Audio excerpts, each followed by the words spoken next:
हम लोग श्रीमद् भागवतम के तीसरे स्कंद के 7वें अध्याय के 14वें श्लोक को देखेंगे आज।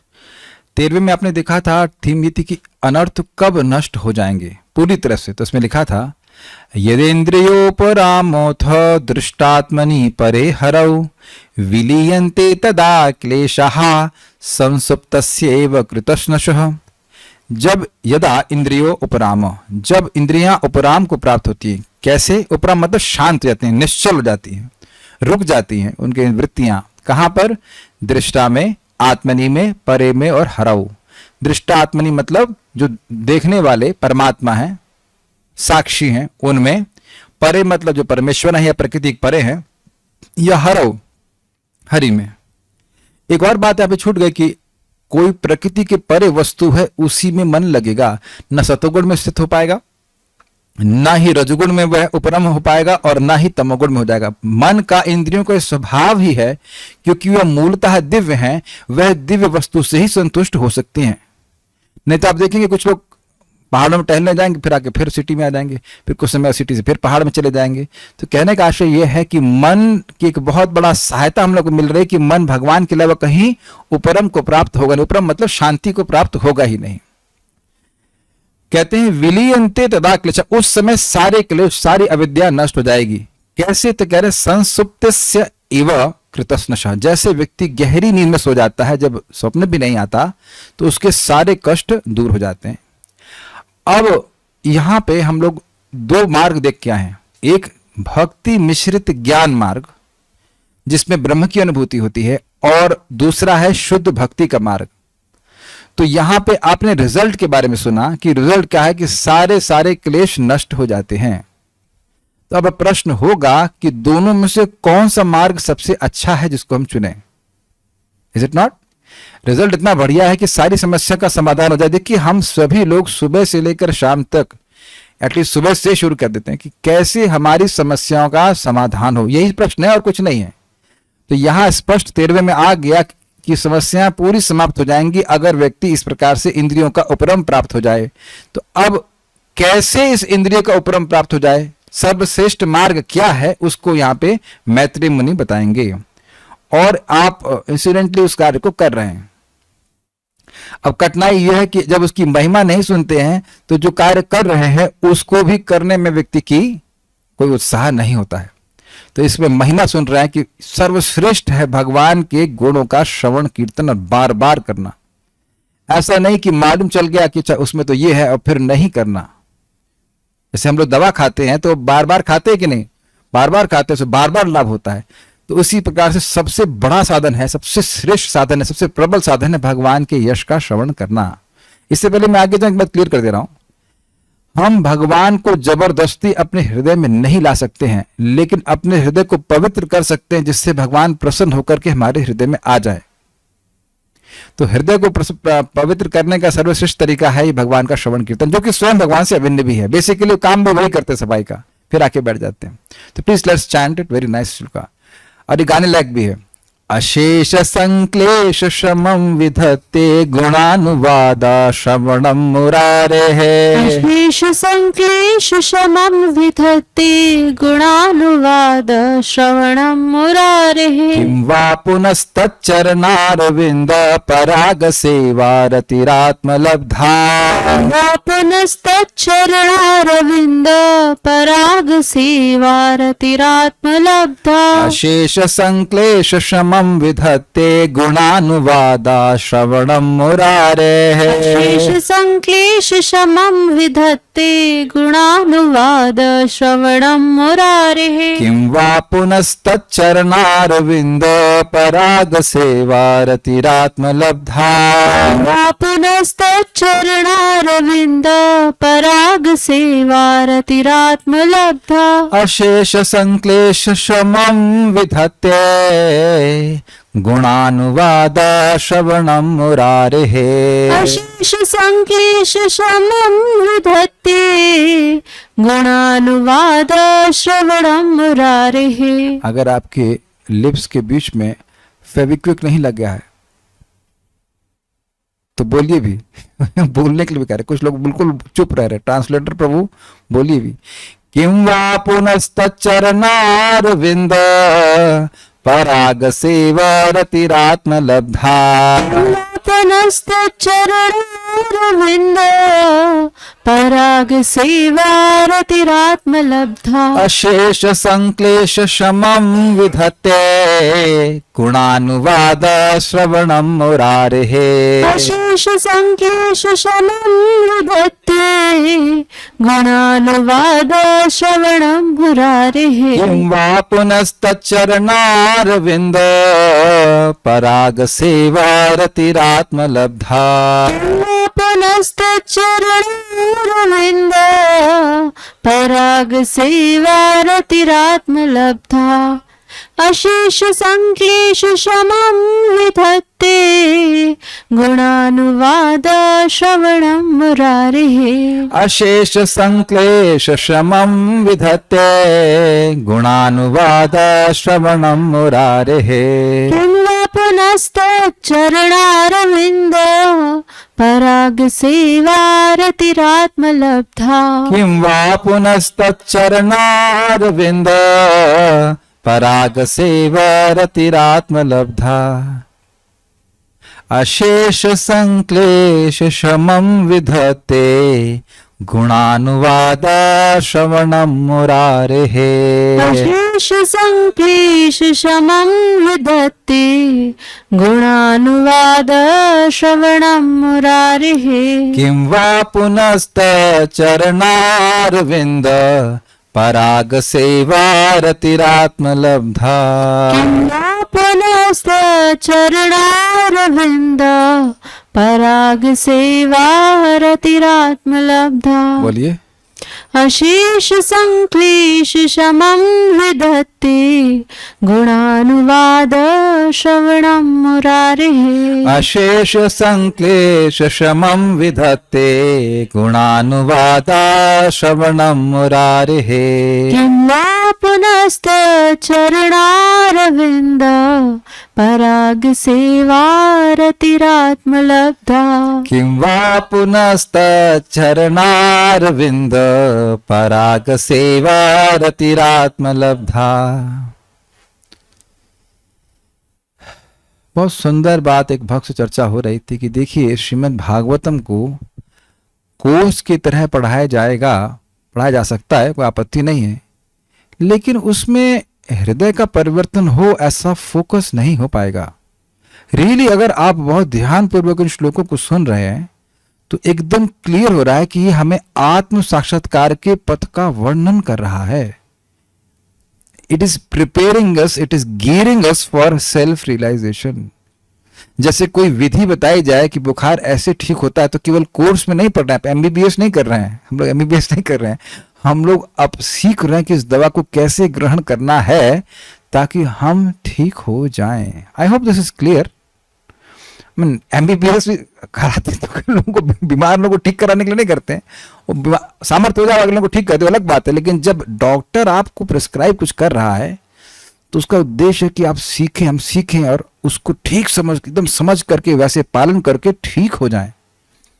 तो इस भगवान के श्रवण कीर्तन का महिमा का वर्णन इसलिए हो रहा है ताकि हम इसकी महिमा को समझकर इसमें प्रवृत्त हों, इसको बहुत अधिक महत्व दें। भगवान श्री कृष्ण के दिव्य नाम, रूप इत्यादि के कीर्तन तथा श्रवण मात्र से मनुष्य की असीम कष्टप्रद अवस्थाएं शमित हो सकती हैं। असीमित मतलब जो टू द लास्ट पॉइंट, ऐसा नहीं है कि कोई क्लेश छोड़ने वाले हैं। आप में से कितने लोग ऐसे बात को स्वीकार करेंगे, घर साफ करना ऐसे भी अच्छा नहीं लगता और जबरदस्ती सब करने के लिए बोला जाए तो जो थोड़ा बहुत गंदा किनारे रह जाए तो छोड़ो। स्पेशली प्रभु जी लोग उस बात का समर्थन करेंगे, या हम लोग को सफाई करने बोलेंगे। ये वक्त बोले जितना पोर्शन ओपन में है सफाई कर देते हैं, कि जो अंडरग्राउंड है बेड के नीचे वो सब छोड़ देते हैं, कौन दिखाई पड़ रहा है। माता जी लोग मुझे, मैं गुणगान करूंगा, वो अच्छे साफ करती हैं, उम्मीद है। तो अब ऐसे कृष्ण साफ नहीं करते, समझ गए? मैंने उदाहरण क्यों दिया, कोई कोना छोड़ने वाली नहीं। कान का सारा मैल साफ, कान का मैल मतलब कान की जो वृत्तियां हैं इधर को सुनने की, और हृदय की सारी गंदगी साफ। He like spotlessly clean heart. Gundicha मार्जिन हुआ था ना, वहां से शिक्षा मिलती है कि भगवान वहां पे शिक्षा दे रहे हैं एकदम हृदय साफ हो जाना चाहिए। और करने वाले भी कृष्ण है, केवल आपने सुनना है और बोलना है, और बोल नहीं सके तो सुनना है। भाई यहाँ सब लोग बोल नहीं पा रहे हैं तो सुन तो सभी पा रहे हैं ना। बोलने के लिए तो भगवान ने मुझे एक मुख दिया है, सुनने के लिए तो कान दो दिए हैं कि एक खराब भी हो तो दूसरे से सुन ले। इतना महत्वपूर्ण है। दो मुख इसलिए नहीं दिए क्योंकि संभावना है देखिए कि हम एक से ही बहुत सारी बातें गलत बोलेंगे शायद, लेकिन कान तो दो दिए कि एक खराब हो जाए, मान लो कोई अच्छा बोल रहा है भगवान के बारे में बोला, दूसरे से सुन लो, वो बराबर लाभ मिलेगा। ऐसा मत सोचिए कि मैं बोल रहा हूं तो मुझे अधिक लाभ मिलेगा, नहीं। बोल रहा है व्यक्ति और सुन रहा है, उनको असीम लाभ प्राप्त होगा। असीम कष्टप्रद अवस्थाएं शमित हो सकती हैं। अभी असीम का क्या मतलब है? Unlimited desires. जागी छे मोरे हृदय से करके श्लोक है नहीं, अशेष कामना जागी चे हृदय, अशेष कामनाएं मेरे हृदय में जगी रहती। ये चाहिए, वो चाहिए, ये चाहिए, उसके बाद वो चाहिए। मतलब जूता चाहिए, जूते के 5 प्रकार, और उसके बाद 5 प्रकार के उसमें फिर अलग वैरायटीज। तो इस प्रकार से अशेष कामनाएं होती हैं। बहु शाखा ही, आगे क्या शब्द? अनंताश्च बुद्धयो अव्यवसायी नाम। अनंत शब्द है ना, अनंत इच्छाएं। चील बनूंगा, छोटी चील बनूंगा, बड़ी चील बनूंगा, पता नहीं है। मछली में बहुत सारे वेरिएशन हो जाएंगे। डॉल्फिन बनूंगा कि शार्क बनूंगा कि छोटी वाली बनूंगा, ऐसे करके हजारों योनि में भटक चुका है। ये जो इच्छाएं हैं यही सब परेशान करने वाली हैं। अतएव उनके विषय में क्या कहा जाए जिन्होंने भगवान के चरण कमलों की धूल की सुगंध की सेवा करने के लिए आकर्षण प्राप्त कर लिया। देखिए समझिए बात क्या है। यहां पे दो स्टेजेस का वर्णन है। एक व्यक्ति अविद्या से ग्रसित है, बीमार है, और वह भगवान के श्रवण कीर्तन को कर रहा है, तो उससे अविद्या पूरी तरह से नष्ट हो जाती है। तो ये हो गया साधना भक्ति के बारे में। लेकिन अब जो व्यक्ति भगवान की चरण कमलों की सेवा में रति उत्पन्न है, रति का मतलब भाव भक्ति प्राप्त कर ले, अब वो कितने आनंद में, उसका तो कहना ही क्या। समझ में आया क्या मित्र? वही श्रद्धा आदि की बात हो रही है, तो साधना कर रहा है, साधना भक्ति कर रहा है, तो उसके सारे अनर्थ, सारे सब कुछ नष्ट हो जाते हैं, तो खुश हो जाता है वो।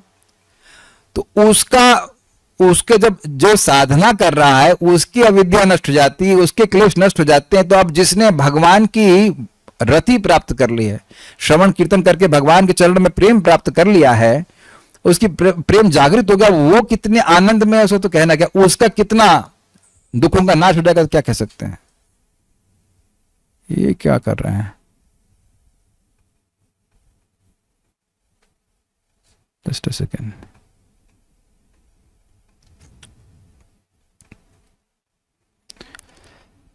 तो कह रहे हैं कि श्रवण कीर्तन करके ही व्यक्ति जब इस प्रकार से सारे क्लेशों की निवृत्ति कर लेता है, तो जिसने भगवान की भाव भक्ति प्राप्त कर ली है, या जिसके हृदय में भाव भक्ति प्रकट हो गई है, उसका तो कहना ही क्या। भाव भक्ति भी श्रवण कीर्तन से ही प्रकट हुई है।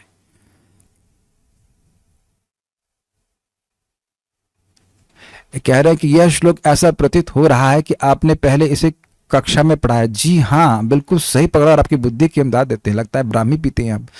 सही बोला आपने। ये श्लोक मैंने पहले पढ़ाया था। पढ़ाया मतलब ये हिंट किया गया था, मतलब कोट किया गया था चक्रवर्ती पाद के द्वारा। बहुत अच्छी बात है, बहुत अच्छा बुद्धि हो रही। गाय का दूध पिए लग रहा शायद। This is amazing, this is brilliant, this is amazing कि व्यक्ति को याद है कि मैंने इसे कोट किया था। मेरे अलावा मुझे लग नहीं रहा था किसी को याद होगा, मैं कुछ बोला नहीं था, लेकिन हाँ ये पहले भी कोट किया गया था, और उसके बाद यहाँ पे बोला जा रहा है इस प्रकार से, इसको डिटेल में समझा जा रहा है। लेकिन अभी इसके फेसेट्स देखिएगा, बहुत सारी बातें इसमें आएंगी। मुरारी, मोर प्लस अरे। अरे मतलब मारने वाले। मोर नाम के दैत्य को मारने वाले। मोर का नाम कहां सुना था आपने? जी, अरे मोर नाम का असुर कहां था? एड्रेस बताओ कहां था वो? जी हाँ, भौमासुर। हाँ, भौमासुर का वो कमांडर था, उसके 5 मुख थे, भगवान चक्र से उसको मार दिए थे। सत्यभामा जी इधर थी, गरुड़ के पर थी। मोरारी असुर का वध करने वाले श्री कृष्ण के गुणानुवाद श्रवणम, गुणों नाम रूप आदि का कीर्तन श्रवण आदि, मतलब भगवान के गुण का वर्णन हो। अभी भगवान का गुण का वर्णन हो रहा है कि नहीं? भगवान के नाम का वर्णन हो, भगवान के रूप का वर्णन हो, कितने सुंदर। बेसिकली भगवान के नाम रूप गुण लीला आदि का वर्णन हो, उसका श्रवण और कीर्तन। अनुवाद समझते हैं? अनु के बहुत सारे अर्थ है, बड़े अच्छे अच्छे अर्थ बताता हूं आपको। एक तो अनु है कि निरंतर कीर्तन। वाद मतलब बोलना, बारंबार बोलना, बार बार बोलना, बार बार बोलना। दूसरा है परम, वेरी गुड, अरे सब लोग तेज हो रहे हैं। पूर्ववर्ती आचार्यों के अनुसार बोलना, ये नहीं कि आप कृष्ण और आप हम ही कृष्ण हैं, हम ही भगवान हैं। तो ये कौन बोला तुमको बोलने के लिए, ये कृष्ण के अंदर कोई शिव बाबा बैठे हुए हैं, ऐसा सब नहीं, बकवास नहीं। और एक और मजेदार बात प्रभुपाद बताते, ये हमने अर्थ कभी नहीं सुना। प्रभुपाद कहते हैं अनु मतलब पश्चात, मतलब जैसे सुना वैसे बोलना शुरू कर दिया। This is very interesting. Hare Krishna बोलो, हाँ हरे कृष्णा हरे कृष्णा, समझ आया। अनु मतलब पीछे, तो जैसे कोई बोल रहा है ऐसे हरे कृष्णा, तो उधर से भक्त बोल रहे हैं हरे कृष्णा।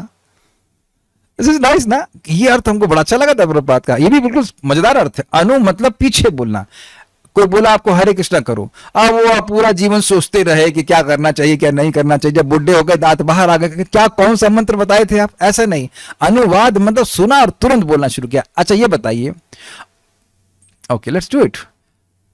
आई will say something in English, you speak in Hindi, बोलो। I will say something in English, you speak in Hindi. मैं कुछ इंग्लिश में बोलूंगा और आप हिंदी में बोलेंगे। समझ आ गया, हो गया ना अनुवाद। मैं बोल रहा हूँ, ऐसे होता है ना ट्रांसलेशन, एक व्यक्ति बोल रहा है, उसका तुरंत कोई व्यक्ति कुछ बोल रहा है, फिर बोल रहा है, फिर तुरंत व्यक्ति बोल रहा है। तो उस अर्थ में भी कि भाई भगवान का यश बोल रहा है, तो तुरंत व्यक्ति बोलना शुरू कर दे। तुरंत बोलने का मतलब है कि he becomes eager to speak. समझ रहे ना बात। प्रभुपाद समझाते थे कि देखो तुम पूरी बात ना समझ पाओ, तुमको अगर एक बात भी अच्छी समझ में आई तो उसको बताओ लोगों को।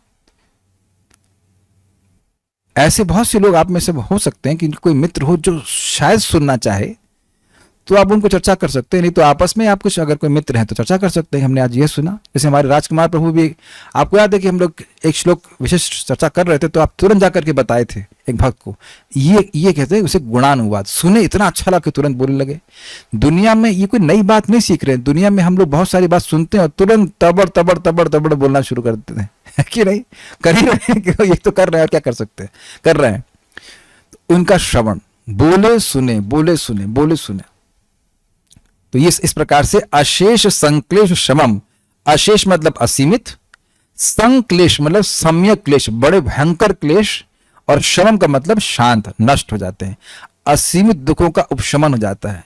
अब एक विचार किया जाए कि ये दुख है क्या। इसको भक्तिविनोद ठाकुर जी ने एक भजन में गाया है, विषय वशानले मोरे हृदय सदा जले ज्वले, विषय वासना रूपी अग्नि मेरे हृदय में सदा ही जलती रहती है।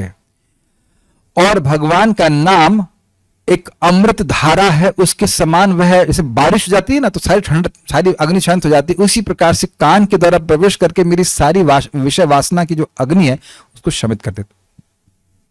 जो आप सुनते हैं चेतो दर्पण मार्जनम भव महादावाग्नि, तो भव महादावाग्नि, भव मतलब भौतिक जगत, उसकी महादावाग्नि जिसमें जल रहे हैं वो क्या है, वो एकमात्र है विषय भोग की इच्छा, वही जलाती है, नहीं तो नहीं जलाती। आप लोग ने अनुभव किया होगा कि बहुत सारी वासनाएं समाप्त हो गई तो उसकी टेंशन ही समाप्त, कि ये चाहिए वो चाहिए, ये भावना समाप्त हो रही है। प्रैक्टिकल देखिए कि नहीं हो रही, क्या हो रही है।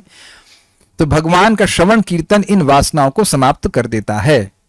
जो ये मूल बात समझ लीजिए कि कृष्ण भूलिया जीव अनादिर बहिर्मुख अतः माया दे तार संसार दुख। तो जो भगवान के प्रति बहिर्मुखता है यही सारे क्लेशों का कारण है। तो अशेष संक्लेश का मतलब हुआ कि भगवान की श्रवण कीर्तन हर प्रकार के क्लेश को, हर प्रकार की वासना को नष्ट कर देगा। ये बात बहुत सिंपल लगती है, लेकिन साधना करते हुए भक्तों को बहुत बार ये होप छूट जाती है। ये लगता है कि अरे हमारी वासना कैसे समाप्त होगी, केवल इस श्रवण कीर्तन के द्वारा। जी हाँ होगी, क्योंकि लिखा है यहाँ पे, और यह एक प्रोसेस बताया जा रहा है कि ऐसा होता ही है। ऐसा नहीं कि आपके संग होगा दूसरे संग नहीं होगा। अगर इसी को आप सीन चेंज करें, चेतन चरितामृत में चले जाएं तो वहां पे कूर्म ब्राह्मण महाप्रभु से मिलता है, और वो बहुत धनी ब्राह्मण है, गृहस्थ है, और वो कहता है कि मेरे हृदय में बहुत भोग की वासना आती है, विषय तरंग आता है, मैं इस जगह बस इसमें नहीं रहना चाहता, गृहस्थी में नहीं रहना चाहता। तो महाप्रभु कहते हैं ऐसी कोई जरूरत नहीं है, जारे देखो काबू ना, तो हाँ जारे देखो, पहले कौन सा श्लोक था, ये था ना, काबू ना बाड़ी में तुम्हारे विषय, नहीं इससे पहले था, जारे देखो तारे कहो कृष्ण उपदेश, अमार आज्ञा गुरु हो या तारे देश। तुम जिसको भी देखो तुम उसे कृष्ण को उपदेश दो और इस प्रकार से सबका उद्धार करो। लेकिन इसमें तुम्हें क्या फायदा होगा। तो कहते कबू ना बाढ़ी वे तुम्हारे विषय तरंगे, पुनरपि ठाई पावे मोर संगे। तुम कभी भी विषय वासना को से प्रभावित नहीं होगे और तुम फिर मेरा संग प्राप्त करोगे। अपितु प्रपात वहां पे कहते हैं ने, नहीं मतलब नहीं, ऐसा नहीं, वह महाप्रभु के संग से कभी दूर होगा ही नहीं। यानी भगवान का यश बोलने में आप भगवान की संगति प्राप्त करते हैं। और ये देखिए अनुभव की गई बात है। प्रभुपाद कहते हैं कि जो भगवान के यश का प्रचार करता है वह स्वयं भी संतुष्ट होता है और जिनको वह प्रचारित करता है वह भी संतुष्ट होते हैं। एंड दिस इज एक्सपीरियंशियल, ये एक्सपीरियंस किया जाता है, अनुभव किया जाता है इस बात को, क्योंकि भगवान की संगति मिलती है। तो जब भगवान कथा के रूप में, भगवान अपने यश के रूप में कान से जा रहे हैं, तो अब कान से हमारे हृदय में आ रहे हैं, तो वह तो स्वयं सफाई करते हैं। उनको तो पता है ना कौन से हैं वासनाएं हैं, क्या है, सब कुछ वो सब साफ कर देते हैं। इसीलिए कह रहे अशेष संक्लेश शमम विदत्ते, करने वाला है। इट्स अ फिनोमिनन, ऐसा होता ही है, ऐसा होता ही है। कैसा होता है कि जो व्यक्ति निरंतर भगवान के श्रवण कीर्तन में लगा रहता है उसके हृदय के सारे क्लेश नष्ट होते ही हैं। अनर्थ उपशमो साक्षात भक्ति योगम अधोक्षजे लोकस्य जानतो विध्वंस चक्रे सात्वत संहिताम प्रथम स्कंद भागवतम। अनर्थों का उपशमन, सारे अनर्थों का, यानी कि एक आध दो, सभी अनर्थों का उपशमन कैसे नष्ट होता है? साक्षात अधोक्षज भगवान श्री कृष्ण में भक्ति करने से। लेकिन लोगों को यह पता नहीं है। क्या लोगों को पता है? नहीं पता है। इसलिए श्रीमद् भागवतम की रचना श्रीमद् भागवतम ने व्यासदेव जी ने करी है। तो कोई संदेह नहीं करना चाहिए कि हरे कृष्ण मंत्र बोल रहे हैं और सुन रहे हैं तो हमारे अनर्थ बच पाएंगे, नहीं बच सकते। और हम भागवत सुन रहे हैं तो ऐसा हो जाए कि अब हमारे अनर्थ बच जाएं, बच ही नहीं सकते, नॉट पॉसिबल। यह इसी जगत में ही हम देखेंगे, इसी जीवन में अनुभव देखेंगे नहीं, देख रहे हैं। प्रभुपाद इस बात को बोलते हैं, just see how you are thinking.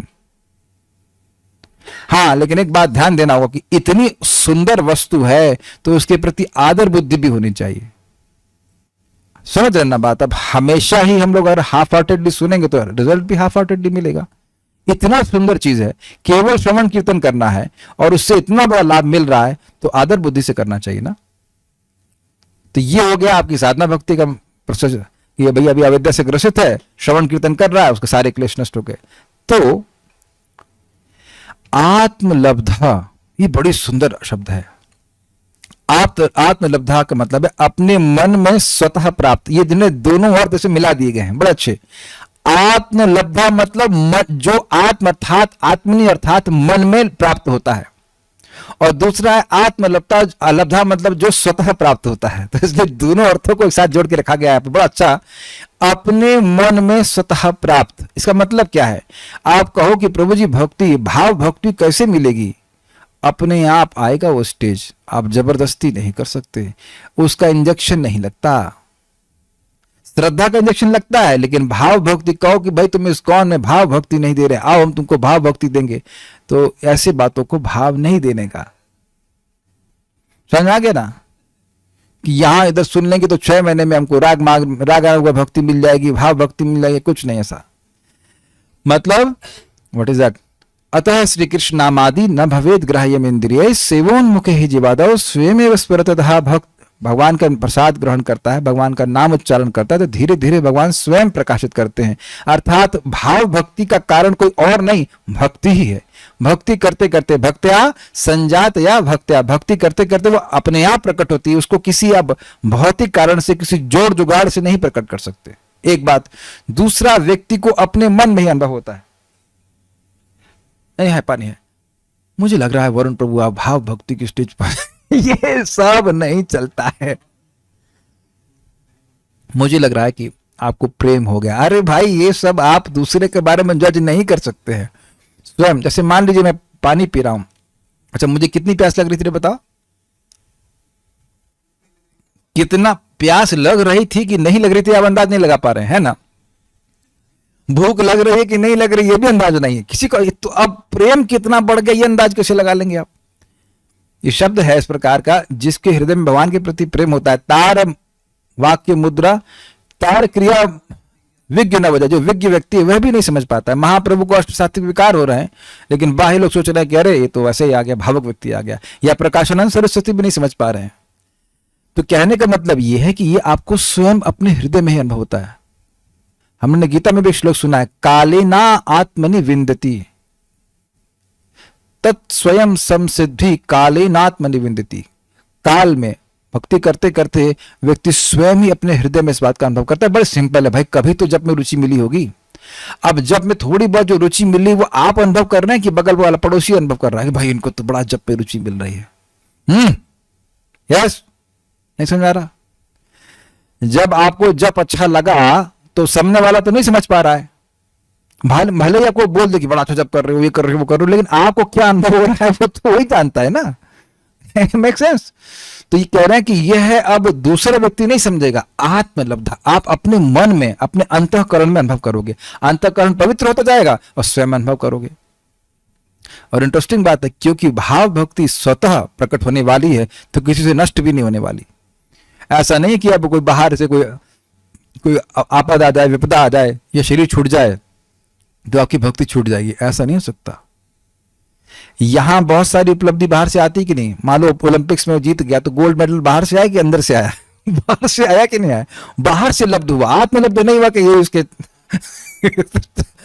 Medal पर प्रकट हो गया। धन कहां से? अंदर से आता है, बाहर से आता है? बाहर से आता है। तो आप देख सकते हैं ये सब चीजें बाहर से आ रही हैं, तो इसलिए नष्ट भी की जा सकती है, लेकिन ये अंदर से प्रकट हो रही है। मतलब श्रवण आदि शुद्ध चित्त कोरी बेउदय, बहुत सुंदर शब्द है आत्मलब्धा, बड़ा अच्छा लगता है सुनकर।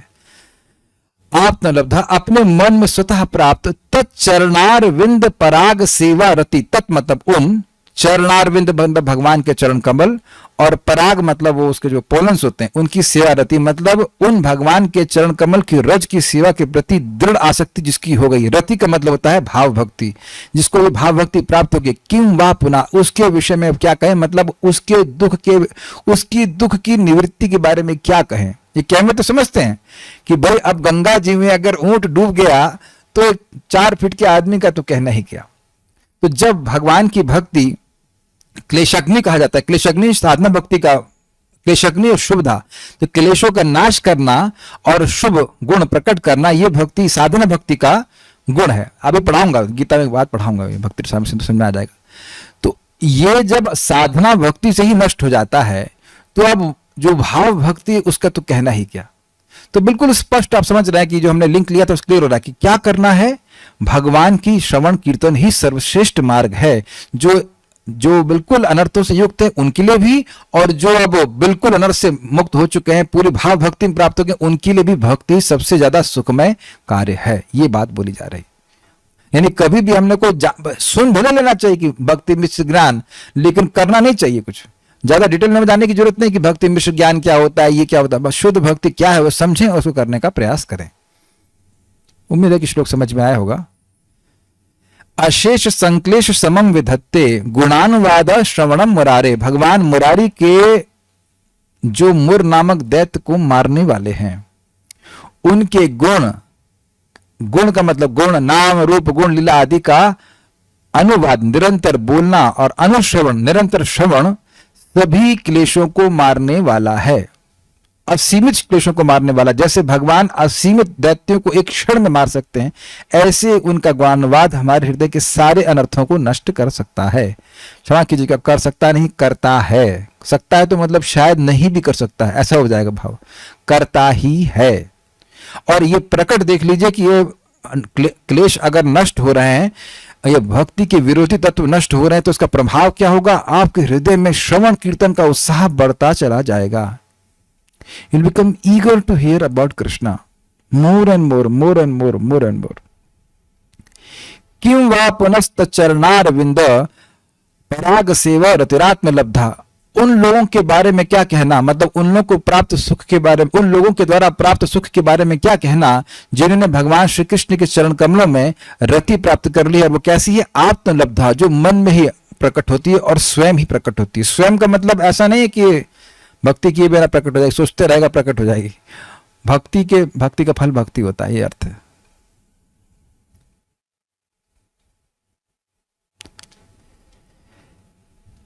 कई बार हमसे प्रश्न किया जाता है कि हाउ हाउ हाउ हाउ करते हैं, और हाउ का एक ही अर्थ है। ये कैसे होगा, ये गुण कैसे आएगा, वो गुण कैसे आएगा। तो अभिधेय भक्ति है। आप कितनी बार भी बोलोगे, बाल हम बोलेंगे वही, हरे कृष्ण मंत्र जपिए, श्रीमद् भागवतम को श्रवण कीजिए, भगवान का प्रसाद ग्रहण कीजिए और रिपीट कीजिए इसको। यही है अल्टीमेट हाउ। सारे शुभ गुण अपने आप आ जाएंगे, जो आप जानते हो, सुनते हो, और जो नहीं भी जानते वह सब गुण आने लग जाएंगे। और ये आप देखेंगे भी कि भाई ये सब तो कहीं हमको हवा भी नहीं थी और ये आ कहां से गए। तो सारे आशीर्वाद भगवान के जो नाम जप करने वाले उसके पास अपने आप आने लगते हैं, भगवान के सारे आशीर्वाद आते हैं। चलिए श्रीधरी देखते हैं। भक्ति योग के द्वारा तो संपूर्ण क्लेशों का नाश हो जाता है, इस बात को बतलाते हुए अशेष संक्लिष्ट इत्यादि श्लोक कहा गया है। तो लिंग से बड़ा स्पष्ट है कि यह सुनकर व्यक्ति क्या करेगा, भक्ति योग ही करेगा, भक्ति मिश्रित ज्ञान नहीं करेगा। सिंपल। श्री भगवान के गुणों का वर्णन करना तथा उनके गुणों का श्रवण करने से सारे क्लेशों का नाश हो जाता है। अब कठिनाई यह है कि ये उसी व्यक्ति को मालूम चलेगा जो सुनेगा।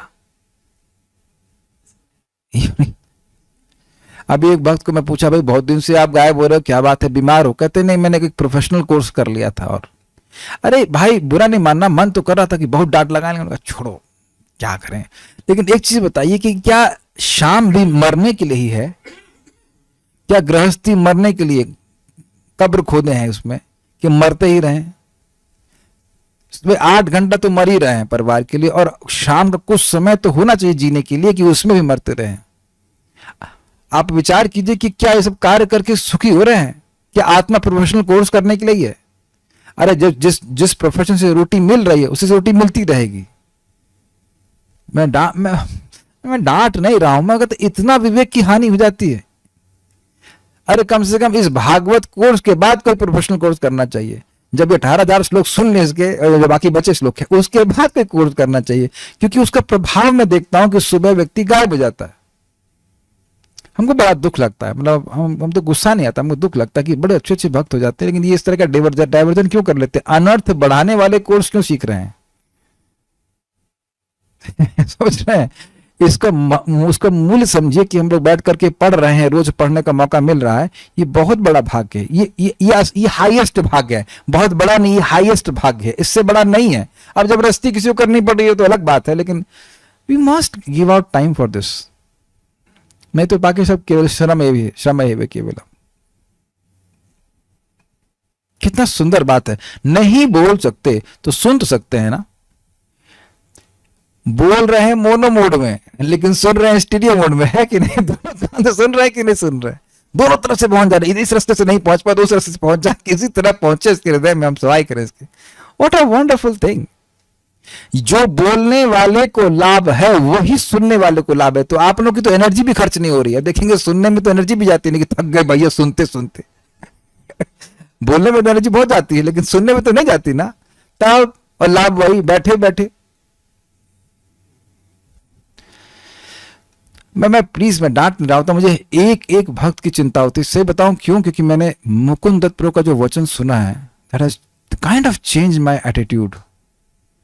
उन्हें बोला ये प्रचार क्यों महत्वपूर्ण है, क्योंकि हर जीवात्मा भगवान को अपने प्राणों से बेहद एक प्रिय है। यू वोंट एक्सेप्ट ना। और जब बृहद भागवतामृत में दिखाऊंगा कैसे भगवान स्वागत करते हैं गोप कुमार का, या भगवान बेहोश हो जाते हैं गोलोक में जब उसका आलिंगन करते हैं, तब आपको विश्वास होगा कि he individually loves each one of us, every जीव ऑल्सो। तो कोई जीव भक्ति में आ रहा है, बहुत बड़ी बात है, बहुत बड़ी। वो खुद भी नहीं समझ पा रहा है कितनी बड़ी बात उसको हो रही है। वो धीरे धीरे बात समझ में आती जब हम नियमित रूप से सुनते हैं। इसीलिए मैं निवेदन करता हूं कि प्लीज इस बात को समझिए, ड्रिफ्ट ना हो जाए। हम कथा सुनते रहते तो भले कुछ अनर्थ ऊपर उठते भी हैं तो समझ में आता नहीं भाई उधर उसको महत्व नहीं देना है, महत्व भगवान की भक्ति को देना है। The goal remains clear. चलिए आगे बढ़ते हैं। तो आत्मलब्धा अर्थात मन में प्राप्त भगवान की प्रति रति अर्थात प्रीति के विषय में तो कहना है क्या? अर्थात देखिए इसको समझाता हूं। ये नारद जी भक्ति बृहद भागवतामृत में समझाते हैं कि देखिए साग में नमक ना हो तो उतना टेस्टी नहीं होता है। तो भगवान के प्रति प्रेम नहीं होता है तो श्रवण कीर्तन उतना सुखकारी नहीं लगता है। ये नहीं कहने कि सुखकारी नहीं लगता उतना। तो कहने का मतलब है कि अब जैसे जैसे भक्ति कर रहे हैं तो भगवान के प्रति प्रेम बढ़ रहा है। क्या प्रमाण है? आप ही बताइए। जब आप किसी को पसंद ही नहीं करते, क्या उसके बारे में रोज 1 घंटा सुनना चाहेंगे? प्लीज इस तरह से देखिए, जिसको आप बिल्कुल पसंद नहीं करते उसके बारे में रोज 1 घंटा सुनेंगे? ये लोग तो कुछ भी रिएक्शन नहीं देते हैं। आप लोग महाप्रभु की तरह सुन रहे हैं। क्या मैं सार्वभौम भट्टाचार्य हूं? अब बताइए, जिसको आप एकदम पसंद ना करें उसके लिए रोज 1 घंटा निकालेंगे सुनने के लिए, उसके बदले पैसा भी ना मिले, और कह दीजिए कि प्रेम नहीं कृष्ण से। हर दिन हम भक्तों को तो पहचान भी गए हैं, आप लोग मुझे पहचानते हो कि नहीं? हम भी आपको पहचान गए कि हर दिन कुछ भक्त बड़े आग्रह से अपने भूखे कान, समझ रहे ना, with hunger in the ears they are coming here to hear about Krishna. ये भगवान के बारे में सुनने की जो एंजाइटी है, प्लीज ट्रेजर इट। ये भगवान के प्रति प्रीति का प्रत्यक्ष लक्षण है। प्रीति नहीं होती तो आप 1 घंटा रोज भगवान के बारे में सुन नहीं सकते थे, इम्पॉसिबल, नहीं सुन सकते। और आपके आसपास में होंगे लोग जो बिल्कुल 1 मिनट नहीं सुन सकते हैं भगवान के बारे में। और नहीं तो लाओ, जितने लोग यहां दिख रहे हैं ना, सब लोग बगल में व्यक्ति को बिठा के सुनो, दम हो तो करके दिखाओ। ये बहुत बहुत अपने को आप लोग बलशाली मानते हैं, तो किसी को बलपूर्वक ला के दिखाइए। एक व्यक्ति को आप नहीं ला सकते। This is your extreme good Fortune, extreme good Fortune, कि रोज भगवान आपको दे रहे हैं प्रीति इस प्रकार की, बढ़ा ही रहे हैं, और हर दिन प्रीति बढ़ती जाती है। तो प्रीति के बारे में बोला था कि जिसको भगवान से प्रीति हो गई उसको तो कृष्ण की कोई भी सेवा करने में कितना सुख मिलता है, असीमित सुख मिलता है। उसका तो कहना ही क्या। इधर साधना भक्ति दुखों का नाश कर रही, सुख देती है, लेकिन असीमित सुख मिलने लगता है भाव भक्ति के स्तर पर। सांद्रानंद विशेष आत्मा, सांद्र मतलब कंडेंस्ड, आनंद मतलब आनंद, और विशेष आत्मा मतलब उसका एक विशेष स्वरूप है जिसका वर्णन नहीं कर सकते, बस विशेष, स्पेशल है। जैसे कोई कहते ना स्पेशल पोहा, तो जब तक आप खाएंगे नहीं तो समझेंगे नहीं तो स्पेशल क्या है। तो जब तक आप भाव भक्ति पे नहीं पहुंचेंगे तो समझ में नहीं आएगा कि ये क्या है। इसीलिए उसको कह रहे विशेष आत्मा, सांद्रानंद विशेष आत्मा। कुछ टिक रहा है कान में शब्द। सांद्र मतलब कंडेंस्ड, आनंद मतलब ब्लिस, और विशेष आत्मा मतलब विशेष कंडेंस्ड आनंद।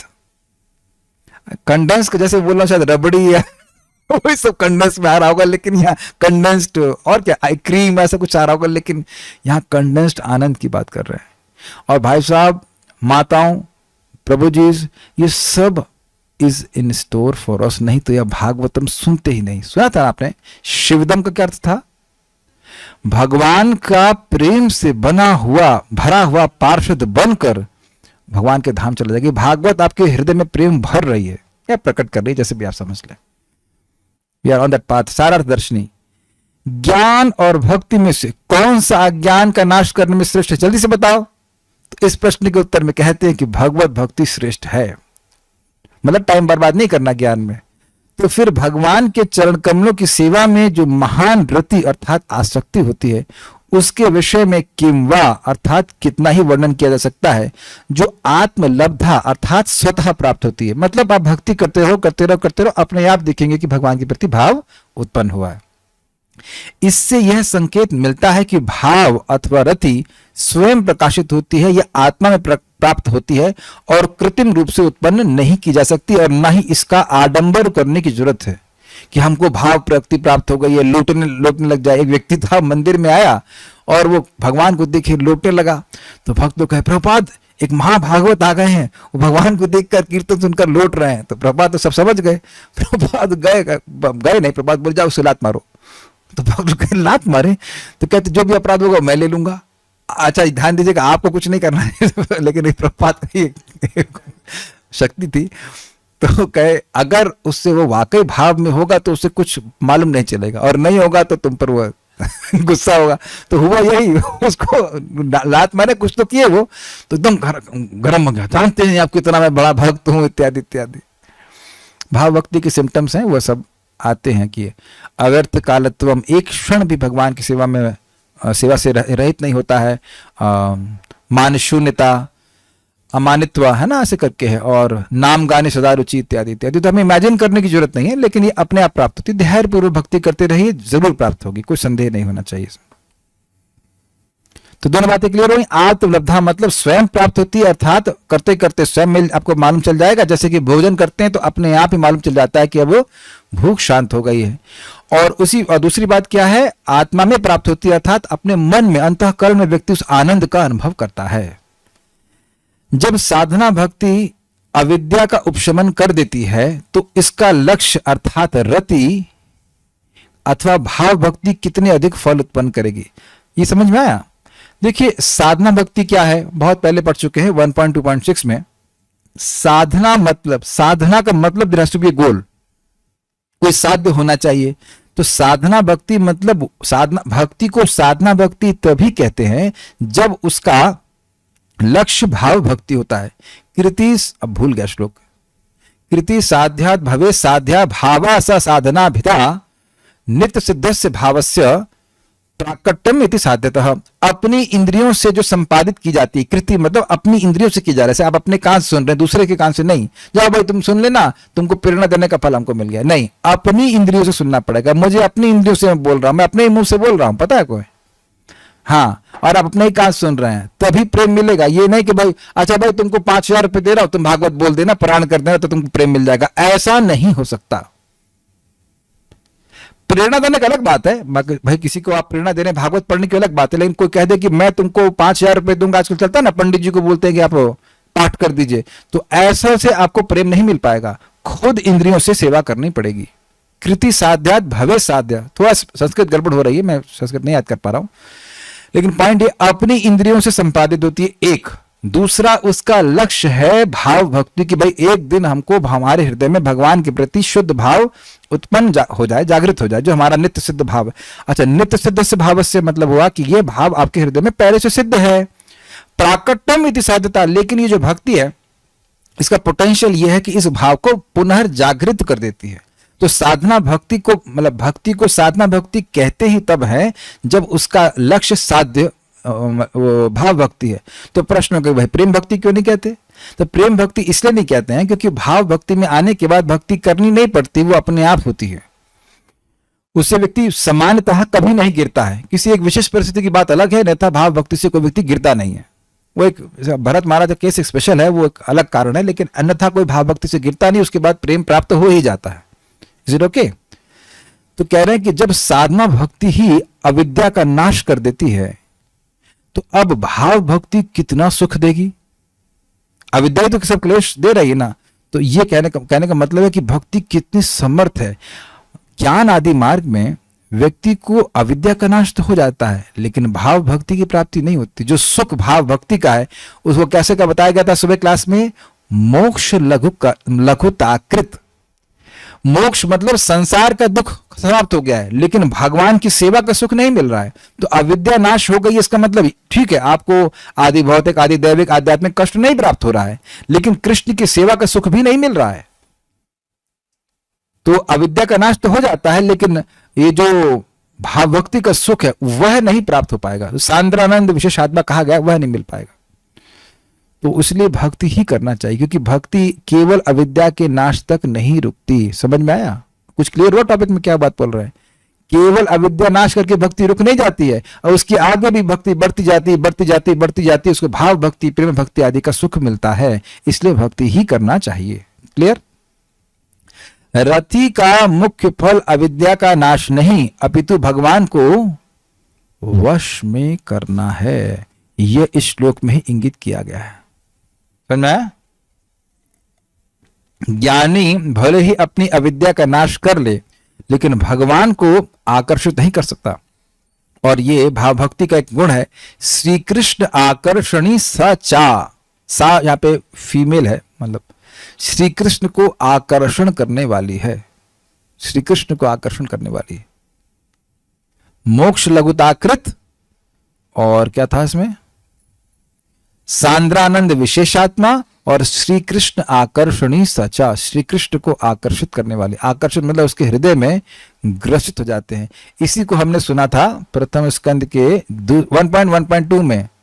भगवान उस भक्त के हृदय में ग्रसित हो जाते हैं जो भागवतम सुनने की इच्छा करता है। तो कहते हैं क्यों? तो कहते हैं प्रेम रशनया धृतांग्रि पद्म। चक्रवर्ती पाद वहां कोट करते हैं कि प्रेम की रस्सी से भगवान उस भक्त के हृदय में ग्रसित हो जाते हैं, पकड़ ले जाते हैं। तो मुख्य उद्देश्य केवल अविद्या का नाश नहीं है, मुख्य उद्देश्य कि हृदय में भगवान बंध जाएं, और ये सभी हमारे लिए स्टोर में। तो एक बात अपने कोई भी विवेकी पुरुष या विवेकी माता जी समझ लीजिए कि आप बहुत अच्छे ट्रैक पे हैं। You must never compromise anything with this process. बिल्कुल, जिसे कहते हैं ना, इस जगत में देखा जाता है कि लोग धन प्राप्त करने के लिए सारे संबंध भूल जाते हैं। भूलते हैं कि नहीं? प्रॉपर्टी प्राप्त करने के लिए, वो भी कुछ समय के लिए, बेवकूफ कहीं का। तो अब अगर ऐसी इस पथ पे हम जो है, अगर व्यक्ति को इस पथ पे कोई रोक रहा है तो झगड़ा नहीं करना चाहिए, लेकिन बात भी नहीं सुननी चाहिए। अगर कोई आपको जप ना करने दे, आपको कथा नहीं सुनने दे, तो ये हमारा बहुत बड़ा शत्रु है। व्यक्ति बहुत बड़ा नुकसान हमारा कर रहा है। पता नहीं, देयर इज नो काउंट कि कितने जन्मों के बाद हमको ये मौका मिला है।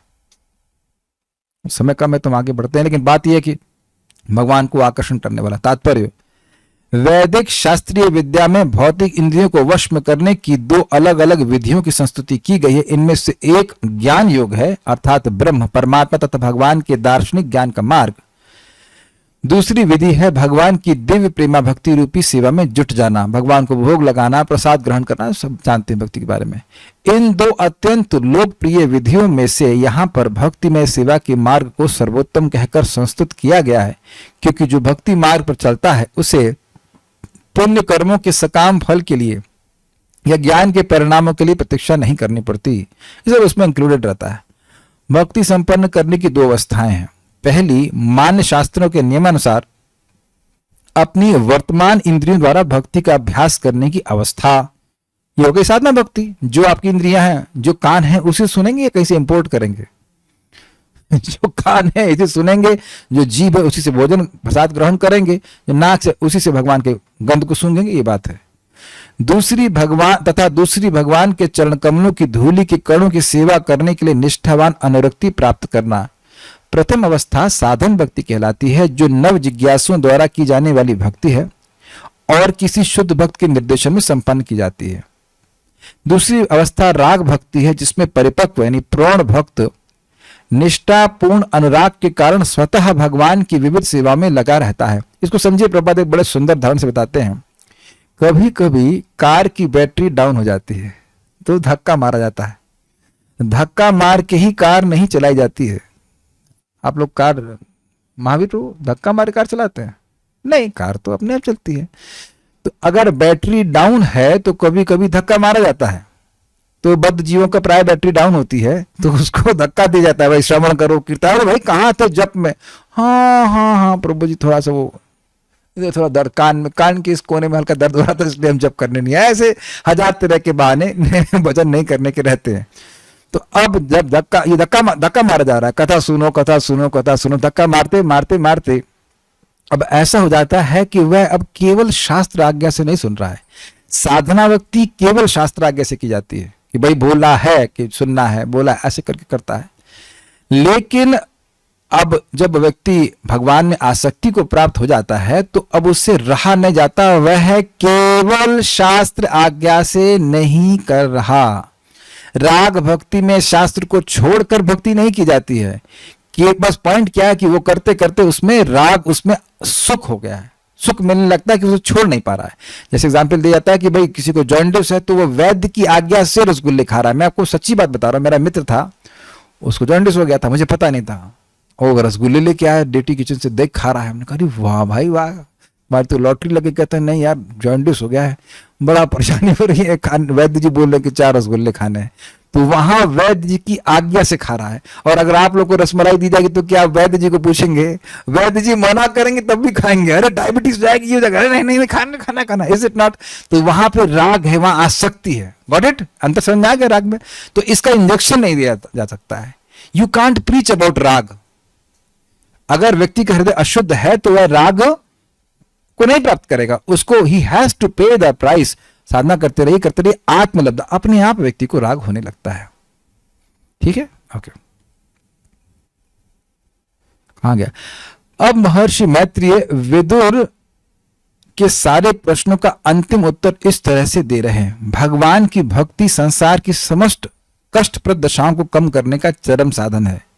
उद्देश्य की पूर्ति हेतु ज्ञान मार्ग या योगिक आसनों को अपनाया जा सकता है, किंतु भक्ति से मिश्रित किए बिना ये वांछित फल दिलाने में अक्षम है। अर्थात कोई व्यक्ति ज्ञान मार्ग का अभ्यास करेगा, योग मार्ग करेगा, लेकिन भक्ति नहीं करेगा तो उसको फल नहीं देने वाले हैं। साधन भक्ति के अभ्यास से मनुष्य धीरे धीरे राग भक्ति तक उठ सकता है। दिव्य प्रेम भक्ति में राग भक्ति संपन्न करके वह परम शक्तिशाली भगवान को भी अपने वश में कर सकता है। यह उद्देश्य है भगवान का प्रेम प्राप्त करना, न कि केवल क्लेशों का नाश करना। अब कुछ भक्तों का प्रश्न है तो मैं देख लेता हूं। ये क्या, how to chant with the desire to get भाव भक्ति because doing 12 rounds for me takes much time and I become time और speed conscious more than Krishna conscious. अच्छा प्रश्न है कि भाव भक्ति को लक्ष्य करके हम भक्ति कैसे करें। हमें तो 12 माला करने में ही 12 बार परेशानी हो जाती है, बहुत कठिनाई होती है। जैसे मैं अभी कुछ दवा ले रहा हूं तो बस वैद्य की आज्ञा से दवा ले रहा हूं कि या कुछ उद्देश्य लेके दवा ले रहा हूं। उद्देश्य कि मेरा शरीर में जो भी टॉक्सिन्स हैं, जो कुछ भी मतलब बीमारी है, वह दूर हो जाए और मेरी जो नेचुरल स्वस्थ अवस्था है वो प्रकट हो जाए। जैसे मैं काइंड ऑफ लीवर के लिए दवा ले रहा हूं, तो लीवर भगवान ने डिजाइन करके दिया था अच्छा वाला, हमें खा पी के उसे डिस्टर्ब कर दिया कह लीजिए, तो अब उसको ठीक करने के लिए दवा खा रहा हूं। कड़वी लगे तो उससे क्या मतलब है, उस दवा को खाने के लिए बड़े उत्साहित रहते हैं, उससे रिजल्ट अच्छे आ रहे हैं। तो कड़वी होने के बाद भी, और वहां भी वैद्य जी बोले कि गटको मत, चबा चबा के खाओ उसको खाना कौन सा बड़ा अच्छा लगता है ना। मतलब he doesn't have sense, can't he just allow me to swallow it लेकिन नहीं, हरे कृष्णा जल्दी जल्दी नहीं, पूरा एक एक महामंत्र सुनकर करना है। तो भले कड़वा लग रहा है लेकिन ये कार्य, इसका प्रभाव कड़वा नहीं है।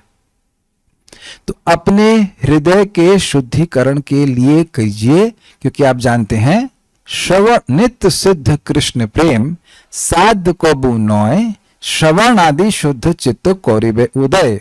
तो यानी कि आपके मेरे सभी के हृदय में भगवान के प्रति प्रेम है। अगर हृदय शुद्ध हो जाएगा तो हमारे हृदय में ये प्रेम जागृत हो जाएगा, प्रकट हो जाएगा।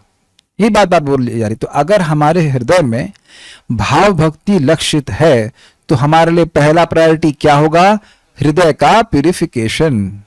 चाहे कुछ भी कार्य कर रहे हैं, अगर आपको याद हो तो हम लोग पहले भी सुन चुके, अंतःकरण दूषित है, आत्मा दूषित नहीं है। आत्मा केवल अपनी पहचान कर रहा है। और महाप्रभु से क्या सुना आपने, चेतो दर्पण मार्जनम।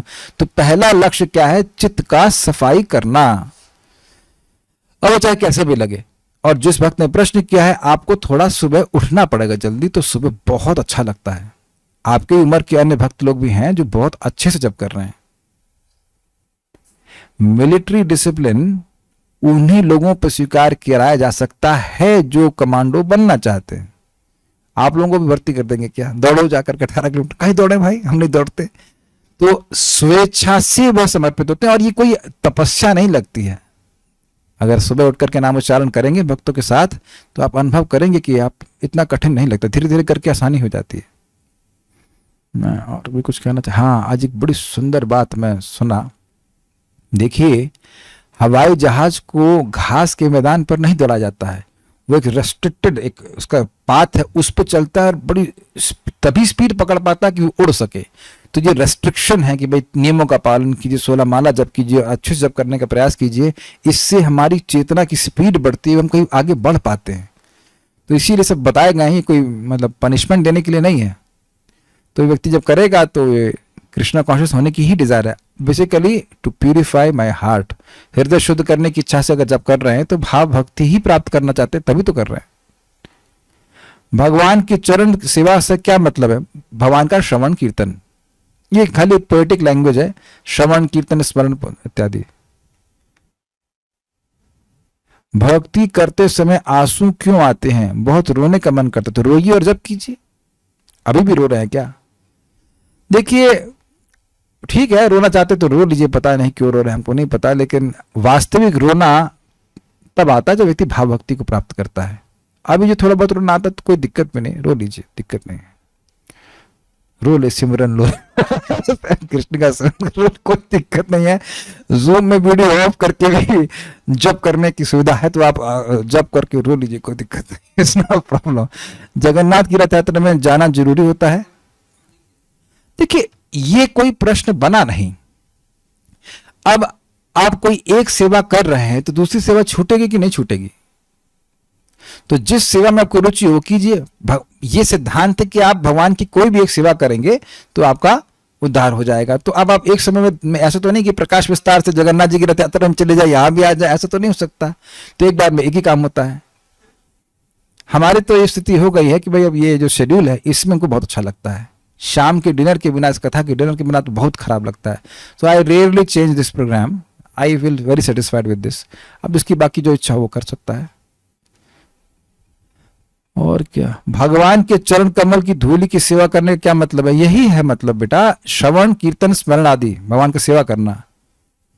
बट इस कड़वेपन से कंटिन्यू नहीं कर पाते कभी कभी। हाँ, ये अच्छा प्रश्न है और ये बहुत सब लोग ध्यान से सुनिए, ये बिल्कुल ध्यान से सुनना। देखो भाई, इंद्रिय तृप्ति करने के लिए आपको एसोसिएशन की जरूरत नहीं होती है, समझ गए? उसके लिए खूब बोल हमने इकट्ठा किया है, खूब टेस्ट है, लेकिन भक्तियों की संगत चाहिए। दोनों कान खोल लीजिए, बिल्कुल नहीं बंद करना। भक्तों की संगत के बिना हमारे पास ये सामर्थ्य नहीं है, नहीं है, नहीं है कि हम भक्ति रोज कर पाए। कभी कभी आप देखते हैं मन इतना हावी हो जाता है कि बिल्कुल नहीं मन करता, कभी कभी मन करता है, अनर्थ निवृत्ति में चलता है। इसलिए प्रयास करें कि जब सब लोग कर रहे हैं तो सबके साथ में कर लीजिए। आप लोग को लगता है कि हम लोग सब लोग अकेले अपने घंटा घंटा पर पढ़ लेंगे? नहीं पढ़ सकते भागवतों। तो ये साथ में हो पा रहा है बड़ी आसानी से। तो इस बात को याद रखिए, फॉरगेट अबाउट डूइंग भक्ति alone for millions of life times. भक्तों की संगत में करिए तो होता चला जाएगा। और एक और बात है, सुन लीजिए कि जीवन में कुछ भौतिक रूप से परेशानी आए तो भी भक्तों के संग में पड़े रहिए, बिल्कुल मन ना लगे तब भी कथा में आते रहिए। मान लो सृष्टि तत्व का वर्णन हो रहा तब भी आते रहिए, सुनते रहिए, क्योंकि जितने भी भौतिक कष्ट हैं आपको याद भी नहीं रहेंगे। और ये याद रहे कि सारे कष्टों में मैंने भगवान की भक्ति करी है। अरे सब लोग एक ही प्रश्न क्यों कह रहे हैं? भगवान की श्रीपाद पद्म की धूलि की सेवा मतलब श्रवण कीर्तन को बोल रहे हैं। अरे भाई कितनी बार रिपीट करूं? हाँ, एक बार अंतःकरण का अर्थ वापस समझा दीजिए। अंतःकरण मतलब मन, बुद्धि, मिथ्याहंकार, मन बुद्धि मिथ्याहंकार, मन बुद्धि चित्त और कलुषित जितना ही तो है ना? यस था, यही था।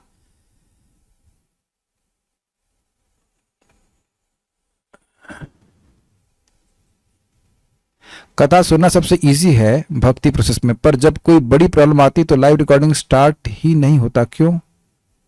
बड़ी प्रॉब्लम क्या? भारत की भाई कोई अटैक हो गया, उसको आप लड़ने जा रहे हो, आपके लिए कौन सी बड़ी प्रॉब्लम है? व्हाट इज बड़ी problem? I don't understand what do mean by बड़ी प्रॉब्लम। बड़ी प्रॉब्लम हल्की लगेगी अगर आप श्रवण कीर्तन करते रहेंगे। बड़ी प्रॉब्लम इसलिए लग रही है क्योंकि हमने इस जगत को बहुत ज्यादा महत्व दिया हुआ है। जब कथा सुनते रहेंगे तो कोई खास महत्व नहीं लगेगा। ये कह रहे हैं कि हमने बेस ज्वाइन किया 6 महीने से, तो वहां का शेड्यूल फॉलो करना पड़ता है, तो कथा मिस हो जाती है। तो आप देख लीजिए क्यों ज्वाइन किया है। काय को ज्वाइन किया भाई? खाने के लिए। अरे जब भक्तों की संगत होती है श्रवण कीर्तन द्वारा, तो अगर श्रवण कीर्तन ही कोई ना करने दे या नहीं कर पा रहे तो काय को ज्वाइन किया? हम तो नहीं करते भाई, ऐसे करते। हम तो यहाँ भक्तों को शक्ल तक देख रहे हैं, सब लोग अकेले अकेले घर में रह रहे हैं, भजन कर रहे हैं, भक्ति कर रहे हैं, खूब उत्साह से कर रहे हैं। तो एक बात समझ नहीं पाते कि हम भक्तों की संगत आइसक्रीम खाने के लिए नहीं कर रहे हैं। Make sense? भक्तों की संगत ऐसी होनी चाहिए कि लोग सब भक्ति करते हुए दिखे, है ना? तो आप विचार कर लीजिए, कोई आपको अगर भाई आप मुझसे प्रश्न करोगे तो मैं तो बहुत तीखी बात बोलूंगा इस मामले में। जब आपका वो कोई श्रवण कीर्तन ही ना कोई करने दे या घुमा दे बात, तो फिर फायदा क्या है उसे करने का? What is the point of having that association? अचार डालेंगे उसका। बताइए, तो हमको तो समझ में नहीं आ रहा है। और बेस में तो पेमेंट दिया जाता है ना, आपको ब्रह्मचारी तो है नहीं कि फ्री में रह रहे हैं, ऐसा कुछ कर रहे हैं। बाध्य तो नहीं है ऐसे कुछ करने के लिए। आप देख लीजिए ऐसे करना चाहते हैं। विल स्टॉप नाउ, पारायण करके रुकेंगे। श्रीमद् भागवतम की जय, श्रील प्रभुपाद की जय, निताय गौर प्रेमानंदे।